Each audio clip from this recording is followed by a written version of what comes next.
Good night, everybody. Welcome.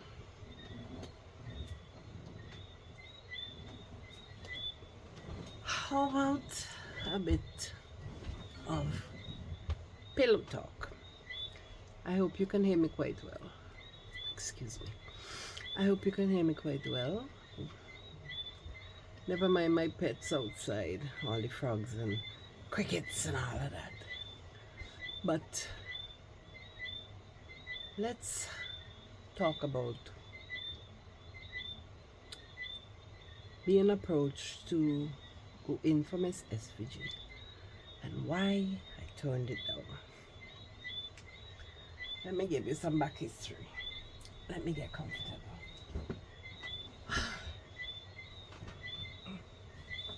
Let me get comfortable. Now, excuse me. You know, in school, you have beauty shows and all of that. And I went to an all-girls school, so we had beauty shows. And of course, I used to go into the beauty shows, but I always had a problem with one part of the show, the bathing suit section. And it wasn't because I didn't look good in a bathing suit for me. It wasn't because I didn't look good in a bathing suit. It was basically, my thoughts were, when they have a male version of a beauty show, we see men in pants, and in a female version of the beauty show, we see women in skimpy bikinis. We don't ever see men in their, what you call it, what they call them again? Oh my God. Right now, that has gone. Those skimpy little swim trunks that men used to wear long ago, they were never in those. They always in like a normal looking knee length pants. Okay, I was always against that. I would not, I said it many times, I will not go be in any official shows if it is going to have a swimsuit section, unless the ladies are modestly covered. I never believe in exposing myself in the public like that. Not because of any beliefs or anything I ever had, not because I became a Rasta later on in life and all of that. I have always believed that my skin is not to be exposed. That is just how I was. It used to be ever since. And that's how I grew up. My dad was he was a strict dad. I could not wear shorts in the house. I always had to have on a skirt. Never bothered me. And I would take pictures in bathing suits and things in the yard, but then I would sunbathe in the yard in a swimsuit, but nobody used to be around. So that was fine for me. But to go on a stage publicly and expose my body to basically my world, which is my island, my small island, because I live in a small island, as some of you will know, St. Vincent and the Grenadines. Anyway, I could not do that. My principles would not allow me to do it. So I never went into any official shows. However, one very bright sunny day, I had a habit of walking a lot. I used to love to walk all over. Just walk around and sightsee, look at every single thing. Just walk around, me and myself, me alone, and just walk and look at everybody and see what's going on. If there's a football game up at grammar school pasture, I would stand up there for a bit and then go on my way, come back home or whatever. But that was me. One day, on one of these journeys, I cannot, if I tell you I remember the guy's name, I will be lying because I do not remember his name. But I was coming down from grammar school, right in the junction there where you go to the radio station, or you can go over to prep school now, or you can go into the back of what used to be Barclays Bank at the time, or go down to the post office side. Right there, we made contact right there. I said hi. He said he knew me a long years upon years. Knew me, and when we was having a short conversation and everything, all of a sudden he said, by the way, why you never going for Miss SVG? I said, it never interested me. And then we got into the conversation of why and all of that, and I explained to him my beliefs and all of that. He said, but why not? He said, he said, yes, there's a bathing suit competition and whatever. He said, but I believe you can win Miss SVG. And I was like, yeah, maybe, but I am so not interested. That was my first encounter with somebody asking me that question. And I flat out refused. Had no intention of ever doing it.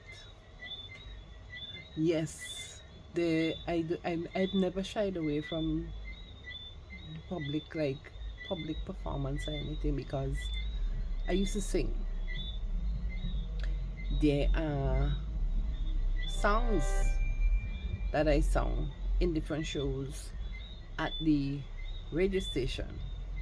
I'm not sure if they're still there in the archives or what. The very first Richard Stout Teen Talent that came to St. Vincent, I was one of the contestants. And we had an array of lovely artists. There was Roxanne Israel, Prima Donna Bascom, Colin King, Trevor. Oh my God, what was his title? But his name was Trevor. He blew the saxophone. Colin King was had his oh my God, I cannot remember the name of his instrument, the Colin blew instrument. Roxanne and I sang. Anne Marie Shepherd was also in that show. And I hope I didn't miss anybody, but there were a few of us, and we performed at the Lyric Cinema. Very nice, very nice show. We had a really good show that year. The very first one. I didn't win, of course. I think I came third or something like that, third, fourth. I can't even remember. Anyway, so I never shied away from public performance or anything. There was also another show that I did with Tracy Connell, where he had a play. Oh my God, I can't remember the name of the play again. That was so many years ago. But Arlene Keegan was a part of that, and what's his name? The professor was a part of it. Me and my friend Chrissy sang. I think it was a Christmas play. It was a Christmas performance that he put on. That show was like a concert. I think there was dancing, a ballet dancing and all that. It was very nice. And the professor had a performance. It was a very nice show. That was another highlight for me. I never shied away from any performance. And then I was with the group Nature, and we had a performance at Lyric again. That was another lovely show that we had there. I can't even, if I tell you the song that we performed that night, I'd be lying as well. But for the Richard South show, I think I did Love is the Key from the young lady from Barbados sang that song. And there was another song I sang, and I cannot remember that song. I honestly cannot. If anybody knows that song and sees this video, you could remind me. I had another song I was gonna sing that night, and a friend of mine, Anne Marie, and I switched songs. We both, she wanted to sing the one that I was gonna sing, and I can't remember the song that I was gonna sing. But I got the Love Is the Key that she was gonna perform. I got that, and we just switched it a short time before the show. We used to go to Edinburgh. There was a club in Edinburgh that we used to practice at with the guys from Ambassadors. Was it Ambassadors? Oh my God, was that the name of the band? Anyway, yeah, I think that was the name of the band. Really, really, really, really. When I tell you some lovely people, I could never forget. I can't remember a lot of the name. One of the guys was Wiseman, for sure. I remember his name, and then there was another one. Lord of mercy, so long ago, but I have not forgotten that experience. It was really, we had some fun at that club. We had some fun practicing at that club. It was, wow, it was really, really nice. I enjoyed that immensely. When I tell you, I have some wonderful memories of those days. And then there was another opportunity, another encounter, and another person who met me again. It was the same year. Or was it another? No, I think it was another year. I think that was another year.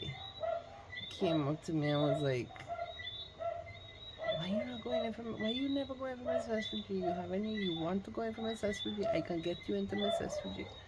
I was like, no, I don't want to. And I had to go over the same conversation I had already with this other person. I had to go back through that conversation again because my beliefs never changed. I was never, maybe if they had, maybe I might have um, done it if the men were the same, was held to the same standard as the women were held. So no, I basically said no, I am not interested until you guys change that. Take out the swimsuit competition and replace it with some sort of talent or cultural thing. I am not doing it. Will not be a part of it. I'm sorry. It just won't happen. And he said, well, okay, fine, that's okay, whatever, whatever. And I think, maybe like a year after that, I got my daughter. A year after that, I think, yeah. One was when I was 17, and one was when I was 18, I think. I was of age. Yeah, for my SVG. And I never regretted it up to today. I have never had a regret. It was just another good memory with all the lovely, wonderful experiences that I've had over the years. And one of these shows, after what I think it was the same, yeah, the show that we had at Lyric with Nature. We sang when we had this song, when I had this song to perform with Nature that night. One or two songs I think we sang that night. And I think that night is the night I encountered my husband for the second time. That was my second encounter with my husband then at that show. And I was 18. 18. I was 18. Yeah. And that was it. So I never regretted it, but I've always told my kids and still that in them because of the swimsuit edition, the swimsuit edition, the swimsuit section of the beauty shows, I never encourage them to go into any beauty show. Although I might say, if I might say myself, I have some beautiful children. Take after their mother, of course. I'm kidding.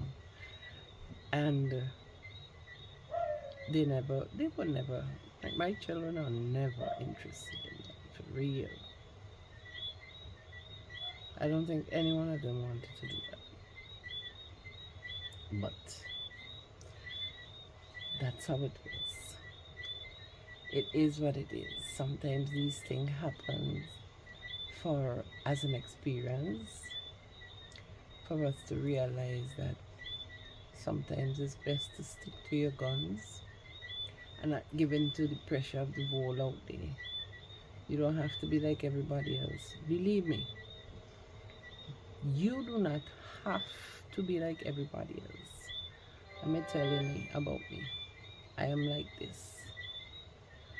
I have always been like this.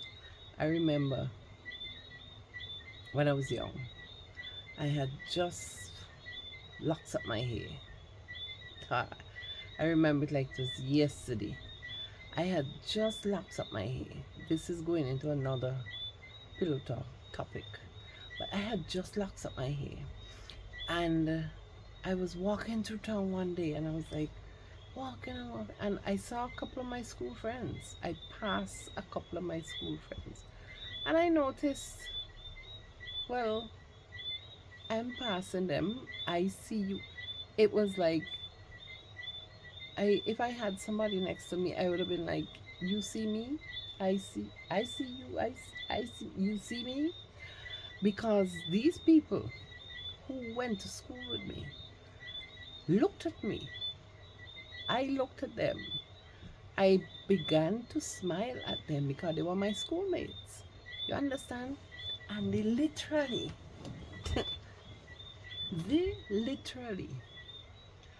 looked me in the eye, right? Walking towards me, and they turned their heads away from me like they never saw me.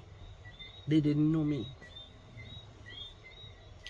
All because of my dreadlocks. Because there was a stigma. At the time I put on locks, it was 1990. Let me don't lie. It was 1980. Excuse me. I had my daughter. It was 1980, 85, 86. 85, 86. 80, no. It was 84. 84. 84, 84, 85. I'd just come out of school. And right after that, I got my 84, 85, between 84, 85, 86. There was a stigma attached at the time that locks was a cult, Rastas was a cult, and how people with locks, heads stink and all that. We went through it. Head stink, why you with them thing on your head? Even your parents would disown you at that time for having locks. I didn't give a shit. I don't give a shit now. I didn't give a shit then. Anyway, excuse my language, but that's just how it is. But when I saw that, I was like, oh, the first one that happened with, I was like, okay. Another friend that same day I came across him and I was like, let me see if this will happen again. And I walk into the smiling, yeah, I see you. You see me? Apparently they did not see me. Because again, yet again, they turned their head like if we never knew each other, we never went to school, they didn't know me. And it shocked me. It didn't hurt me, it shocked me that people that I went to school with could be so small-minded. You understand me? That a hairstyle, my hair on my head, made you so uncomfortable that you didn't know me anymore. And these are people that I was very close with. And there was one person, I think there were two people actually at that time. I remember them up to today. Taswa Cambridge and Sharon Mason. I was never, ever looked at and nobody, and none of them ever turned their head. We greeted one another like nothing was different. And I love that about Taswa. And I will always remember her for life because of that. And Sharon, I will always remember them for life because of that. Because I cannot believe that people were so genuinely small-minded and filthy in their thoughts that a hairstyle could put you to that extreme.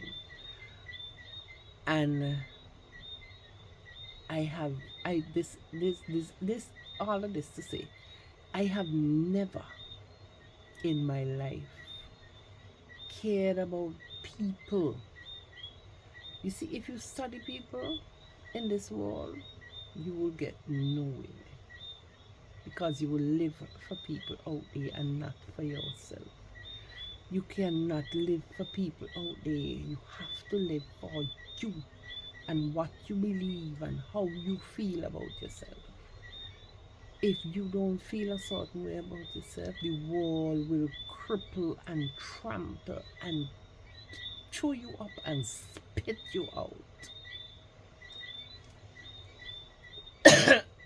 It is nice out there. They're not nice. People are not nice. And I don't care. I do not care who speak to me. I do not care who say hello to me. I do not care if you look at me, you know me, and you pretend you don't see me. I'm going to be doing the same thing. When I realize what you're doing, I'm just going to turn my head and go my way. No love lost. You understand me? I've always said, just how you come to me is how I will react to you. If you come to me stupid, believe me, you're going to get stupider. And I mean stupider. If you come to me real crabby, believe me, I coming back with you crabby. Yeah? If you come to me, it might be a little different now because I'm a Christian and I'm trying and I'm changing and trying to evolve into the person that I want to be.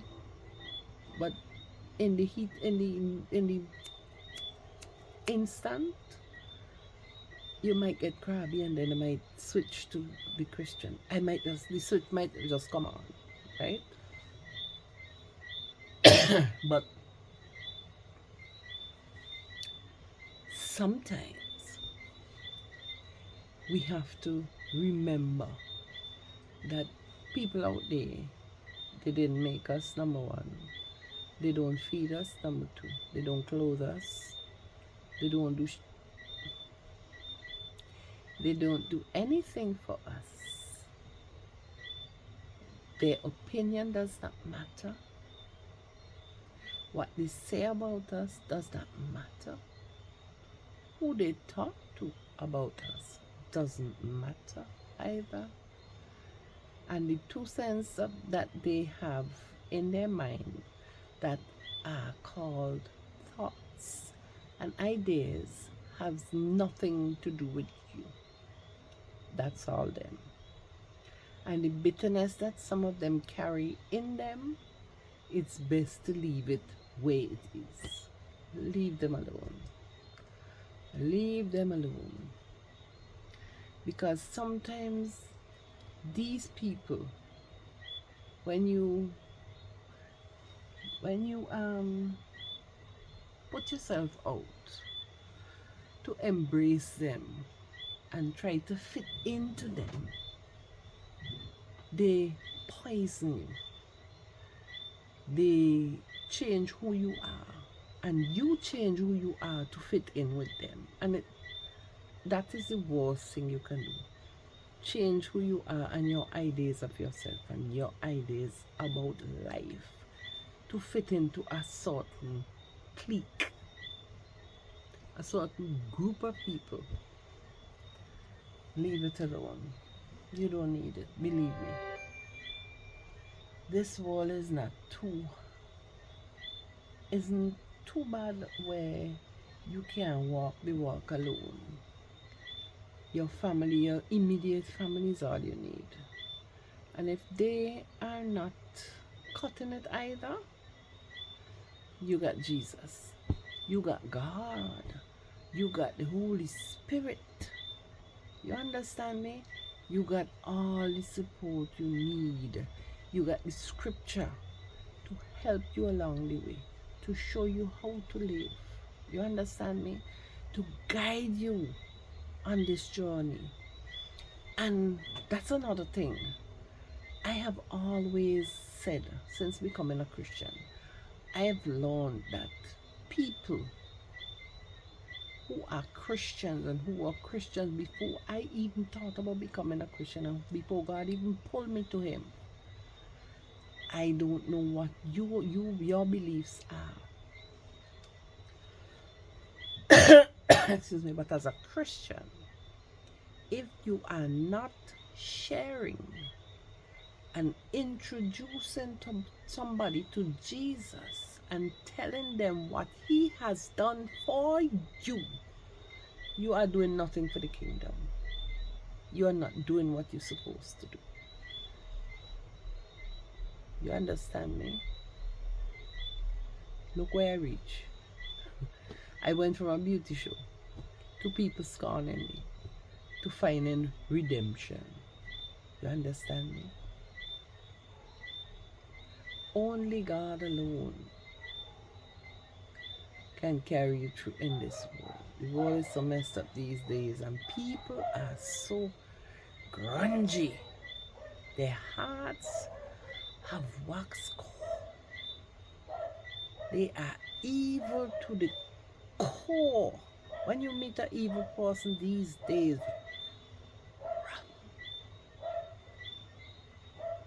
and armor yourself before you confront. Don't confront an evil person unless you're fully armored with the Holy Spirit and you know the scripture to counteract them. The world ain't easy, terrible and dreadful out here. I say all this to say, not because you might make certain decisions in life. If you have decisions to make in life, let's just say you have decisions to make in life and you want to make certain decisions. Don't think about people out there and what they think about what you will do. You understand me? You make a decision for yourself, what you think, what you believe, not for anybody else. And as